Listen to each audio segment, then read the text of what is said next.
Welcome back, ladies and gentlemen, to another episode of the Fresh Crits of Melbourne. We, or you rather, are in for an absolute treat of an episode today, ladies and gentlemen. So make sure you grab your favourite Cliff Bar, sort out some SulNutrition energy drinks, because you are going to need all the carbohydrates you can get for the next 20 or so minutes that I'm going to be talking about this race. We're down at Sandown. The sprinklers are out as I go and clear the camera for the second edition of the Caulfield Carnegie's Team Crit Championship. It's a very hotly contested battle, this one, and we've got all the teams out today. Now, before I start getting into the teams, this race is an inspirational performance, and I've only seen a few in my lifetime. Stewie Dew, playing for Hawthorn Football Club in the 08 Grand Finals, kicks a couple of goals back-to-back to put the Hawks in front to go off and win the 08 Premiership against Geelong, was one of those ones. In more recent terms, we've recently had Sam Constas batting in his debut match in the Australian-India Boxing Day Test, score a beautiful 60 runs to set the Aussies up for, well, the game's still running, but hopeful win at the MCG. And there was one other time, and that was in this race. Now, I'm not going to tell you who it is. I'm not going to tell you what happened. That's for you to sit down and wait, because a story is about to unfold, and you do not want to miss that at all.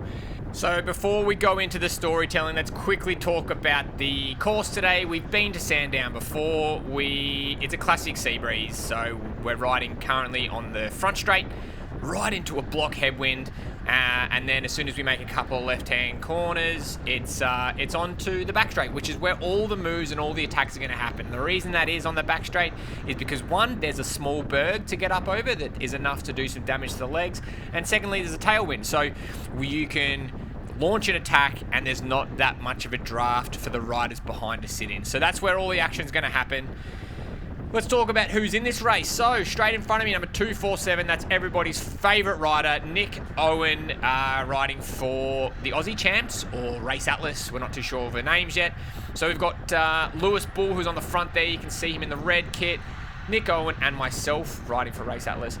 The other team we have is Crane Tech. Now, you saw them in the last week's episode. Ben Patrick's absolutely flying. We've got Adam Van Stockram, who is team captain, sprinter, and Josh Brooker, who has been my training partner for the last year to date. All amazing, incredible, super strong riders, so definitely hard to beat. And we've had one other entrance today. SMP, South Melbourne Physio, have brought a couple of proper hitters down to this race. You can see, you might catch a glimpse from him in a second, Shannon Scott. He's currently pulling the group at the moment, right on the front of the bike race. He is a freak athlete, proper climber, but he's been getting his hands dirty in crits lately and doing really well. So someone to watch out for. There he is on the left. And then the other SMP rider is Simon Croft, so we'll talk about him later. I've just launched one straight off the front. I couldn't hold back any longer. I thought, let's spark this race up. And I launched one in my favourite spot, which is the tailwind section coming into this berg. And on me like a bad smell, my current favourite rider, who is Ben Patrick, who I just found out actually rode top 10 in the Dirty Warnie, maybe last year or even the year before. So a proper strong rider. And the bloke doesn't even train. And when he's not riding, he's doing his PhD or his masters. Hit me up in the comments, let me know. The guy's, he's one of those annoying people that are just bloody good at everything. So make sure you check him out later on. So he sparked it. Brooker didn't like the look of it. He knows I can beat Ben Patrick in a sprint. Oh, it's too early to even talking about sprints, but Brooker is all over that. He's shut that gap down straight away. That's the race makeup. So we've gone through, we've got Race Atlas / the Aussie Champs, which is us. We've got Crane Tech. We have SMP. Oh, and I didn't mention THB, who have a couple of younger riders who are finding their feet. Very strong individuals, as well as Gus, who's a proper powerhouse sprinter, but he's been off the bike a little bit lately, so he's just trying to find his form. So we'll talk about those guys when we see them next, as we enter the sprinklers once again to add one more element into this race. But enough of that. What we might do is we'll skip forward to a key moment in this race that really decides how the race is going to play out. So we'll jump to that. Ooh, but before I do that, please remember to hit that subscribe, like, and bell, and comment, and share it with all your friends. Okay, let's go. All right, so we've skipped forward probably only half a lap, and it's been on, fully on. The race hasn't let up. There's been constant attacks. You just saw Shannon Scott launch one off the front, and there's Gus on the Blue Canyon. Super strong sprinter. So it's just been constant attack after attack after attack. You can look at the heart rate, 174 beats. Pretty high for me, maxing out. We rip into this corner, 55 k's an hour. That's nothing. You wait for later on. There might even be a 6 in front of those ones there. And it's we finally get to a moment in this race, and this is always one of those times where you just able to sit back, relax for a little bit, take stock about where everyone is. But no, Ads decides to put it right in the gutter. We're riding on the yellow line just in order to stay in the draft. And this is always a really good time to attack. Once there's been attack after attack after attack, that's when you're really on the ropes. If you're strong enough, or even you can fake that you're strong enough, that's when you should launch an attack. And that's what Adams does here. So watch him swing over to the side of the road. There he goes, side of the road. Man, those NV decals look pretty sick. Let me know what you think in the comments below. Followed by this rider here from THB. Now, Ads decides, okay, look, there's 27 Ks in this. I'm going to go with that move. And me and Nico come up against each other, and we have a bit of a chat. I don't mind if we let that go. No, I don't mind that. And that's exactly what I said there. I don't know if you heard the audio. I said, I don't mind that move. Let Adam and some other THB guy ride the front of this bike race, knowing full well Ads is super strong, but he's a sprinter. What are you doing in a break, mate? Save those matches to the very end of the race and put your strengths to use. So he's definitely one of the fastest closers in this race, and if he's going to burn himself on the front of this bike race pulling turns with that THB rider, fine by me. Wear those legs out, make himself cooked. So when it comes down to the time that we want to bring him back in and light it up for the sprint, he won't have anything left. So I'd love to hear what your thoughts are in the comments below. Let me know what you think, because this is World Tour level tactics going on here at a local club race. It's always a bit of fun. We love the teams racing down here, but it's not as easy as just letting them ride off. You've got to play it smart, because if you give them too long of a leash, then it's going to be hard to close, right? If you make that leash really short, it's going to allow other riders to launch across into that break, and essentially, you know, makes it a neutral race, because you're essentially moving the peloton from here to there. So gauging the distance, making sure it's long enough that you can close it down, but not too short that you can ride across to it, is really important. So we need to measure our effort as a whole peloton to make sure that that doesn't happen. It is at this moment that Crofty launches one off the front. Nico yells at me, go, get on that, because this is an opportune time to get a race atlas or an Aussie champs, i.e. me, as well as an SMP rider in the break, which is essentially going to neutralize the race behind. Because if we can get over to this break, we're going to have an SMP, a race atlas, a THB, and a Crane Tech rider all in the break. But I don't want to pull through, because I don't want to do any extra work. I don't want to be sitting in a break for 25 Ks cooking myself. I want to bring this down to a bunch sprint, or even better, neutralize one of the strongest finishes in this race. So I tell Crofty my plans. I don't mind that. I reckon leave him, yeah, like fuck. Let them just sit out there, let them cook themselves in the sun. That's not our problem. The problem is not everyone has the same opinion as I do. It's when Alex White in the THB followed by Shannon Scott decide to launch one down the inside, where I have to try to close this and contain the damage. You know, they're not aware of what my plans and my strategies are. And you know what? They might not want to do that anyway. They just want to kind of make the race hard and make the race interesting. So fortunately for me, I'm able to close that one not too bad. Well, I say that when my heart rate's at 181. I'm gone very deep here. But essentially all I'm wanting to do is neutralize the race. Keep everyone together, let Ads dangle out the front, and take it to the line. But, you know, is that the sort of plan that everyone else has? And that's the hardest thing about bike racing. So I'm going to put this one to the audience. You're Adam. You're in the break now. You've been chopping out there for 90 seconds or so. Do you, A, get on with it? This is my life now. I'm in the break and I'm going to go all in to see if I can last 25 kilometers in a brutal headwind, crosswind, tailwind, crosswind. Or do you, option B, pull the ripcord, punch the clutch in, rip the handbrake on and be like, nah, mate, I'm going straight back to the peloton. I'm going to seek shelter and reevaluate my life choices. Let me know in your comments below and we'll move on this race. There are very few moments in history that inspire greatness, and one of those is right now with Nico on the outside, sparking the race up.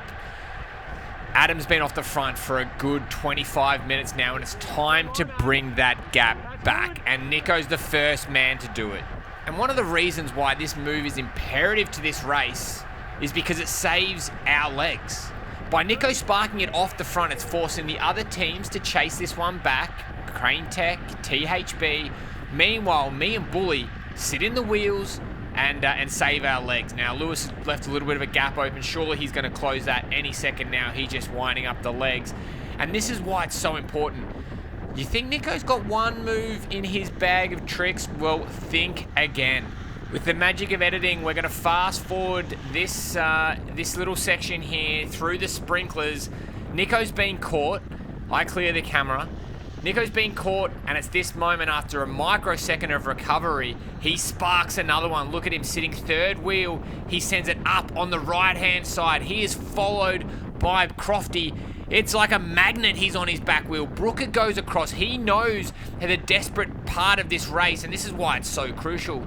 Essentially, what we've been able to do there is minimize the gap between us and Adam up the road in a very short amount of time. Because with just over 11 Ks left in this race, that break is still out to a decent gap, and we've just been able to shut it. In fact, there, you caught a glimpse of them just up the road, and we've been able to put some big dents into SMP, Crane Tech, and THB. We've deadened their legs a bit from those two big attacks. Well done, Nico. A half a lap later and a huge turn from Bully on the front, we're brought within closing distance of Adam and the THB rider. They've been off the front now for a total time of about 30 minutes. That's a long time eating the wind. And the funny thing is, Ads is the stronger rider out of those two, so he would have been pulling the most amount of work at that moment. Now we've caught them, the scary thing is, with there being just under 9 kilometers left in this race, only a few laps really, the counterattacks are going to start coming hot and hard. And with Adam being on the front, it meant that Crane Tech has been able to rest and recover in the wheels. So we've got a full strength team of Brooker as well as Ben Patrick ready to launch some attacks. We have to be ready. We have to be set to go. The question is, who's going to be the first person to light that match? Are we going to see a Josh Booker, or are we going to see a Ben Patrick? Or one group of riders I didn't mention before, the THB team. They've been sitting there nice and patiently. But look in the rear cam. Look at the creeping Josh Brooker coming up on the inside where he sparks his sprint. He's left his hands on the hood so he can't go full gas, but it doesn't matter. The entire peloton is well onto this. They're not going to let that man any gap. We are like hot glue trying to keep up to that man's wheel, because we know we give him a little bit of a sniff, he's going to take that advantage and fly off the front. Slight danger signs for me though. Where are my teammates? Where's Bully after that massive pull bringing this break back?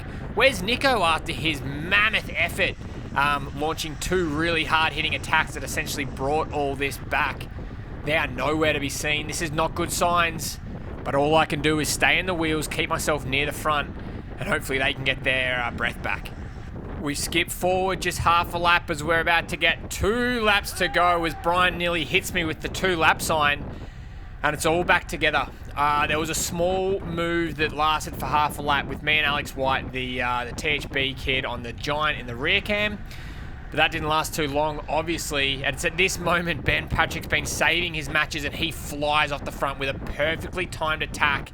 2 laps to go. There is every single chance that he will be able to stay away. He's strong enough, he's slippery enough, and he's got half the peloton on his side with the Crane Tech guys, so they're more than happy to sit in. It's just this moment where I look behind and I'm like, well, I'm not going to be the only one that does this. We've got SMP still with plenty of riders, THB with plenty of riders, as well as my teammates. So there's a few riders left to be able to pull this one back. And it's really, really important for me to not be panicked. Don't get stressed out at the situation. Mate, there's still plenty of time. We've still got 5 kilometers left in this. 2 laps to go.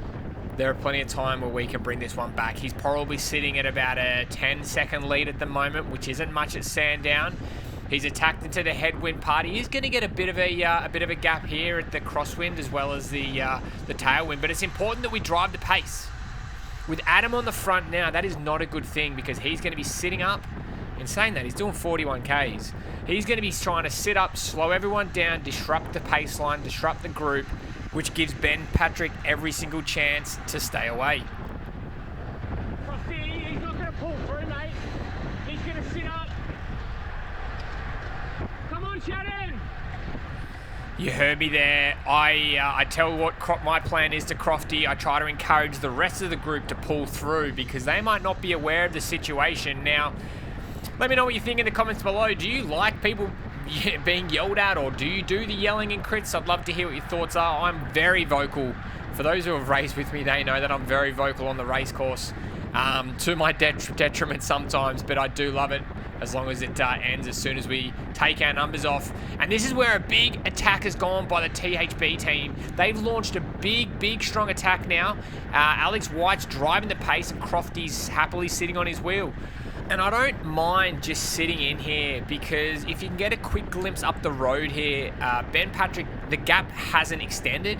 It's at a distance now that we can close, keeping in mind our heart rate's peaking at 181, 182. Everyone in the rear camp got their head down just trying to stay within the wheels. I'm happy as long as I've come to the front. I want to keep that pace high. I don't want us to be sitting and rolling at 20 Ks and just giving him a free advantage, but I want to keep this pace line moving. I want to make sure that everybody is motivated, and that's where Gus comes through, but he's not looking Gus's usual self. He's in all sorts. He's been off the bike a little bit, and his fitness has gone a little bit, but you still can't trust him. He might look cooked here, but when there's 300 meters to go, the guy comes through like being shot out of a cannon. I've been on the front only for a minute, just taking that crosswind sections on the front, making sure to put everyone in the gutter to get minimal draft behind me. Ben Patrick is just up the road. I've tried to keep the pace high to make sure that that gap is easily closed, but now we're into the headwind section, and that's where I want to stay as hidden as I can be. This is where I want to freshen up.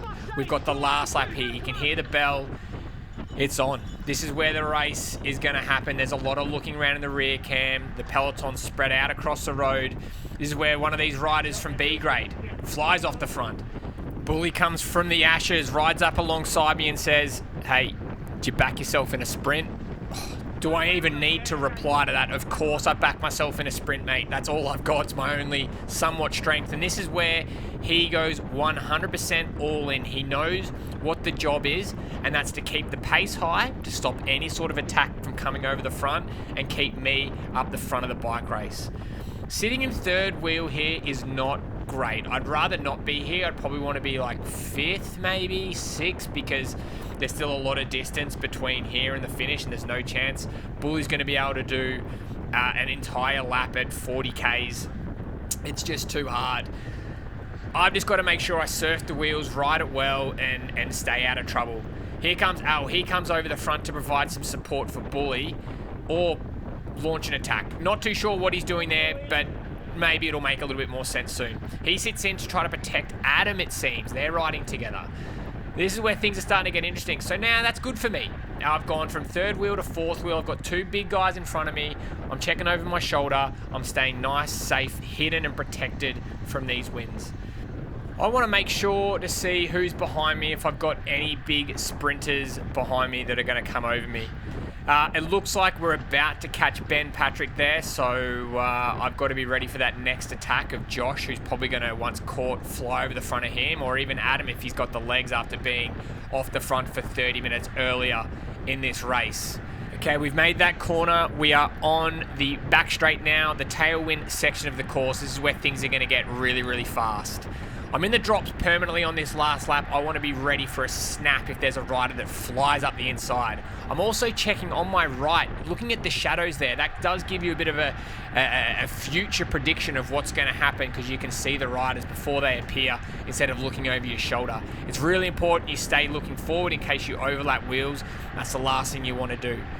The pace is high, the cadence is up, 51 kilometers, and Bully's still driving the pace. He's launched a couple of attacks earlier this race. He's been closing stuff down, and now he's got the legs to carry us over this hill and keep the pace high. 600 watts we're doing. He's going all in.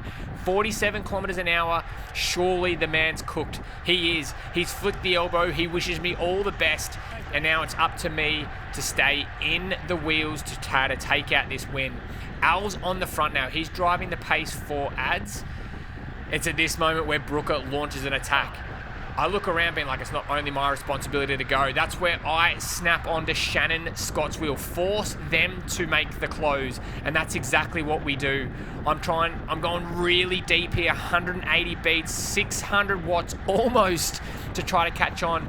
I'm not super concerned about closing the wheel now because I know I can take this corner faster than most guys. 60 kilometers an hour exit on that corner is very, very quick. I look over my shoulder. Shannon Scott refuses to close that gap down. So now my next option is to leapfrog over to Gus, try to find a moment of recovery before I either launch a sprint or leapfrog over to Josh. Gus is absolutely cooked. He looks over, flicks the shoulder, flicks the elbow, looks again, flicks the elbow. He's absolutely done. I've got ads in my wheel, but I'm okay here. Headwind section, I know I can light Josh up in a sprint, and I've got no other choice. This is where I spark it. 900 watts. I'm going so deep, but I'm focusing on Brooker's wheel, hitting in his slipstream. As soon as I hit that, I step out and just bury it. Head down, get aero, have a quick peek, push to the line, throw on the line, take out first. That is a wrap, ladies and gentlemen. Thank you so much for watching. What a great race. I love these teams races. If you do too, make sure you head down to Sandown for the next one. It's coming up in February, I believe. Huge thanks to Caulfield Carnegie for hosting. And how can I forget my incredible teammates? An inspirational performance by Nick Owen and a grueling close by Lewis Bull set me up for this win. And it's so nice to not only take out the win, but get the job done for the boys. What a race. Love these teams races. Man, they're so much fun. If you did like this video, like, subscribe, tell your friends, pipe up in the comments, and I'll see you for the next one. Ciao.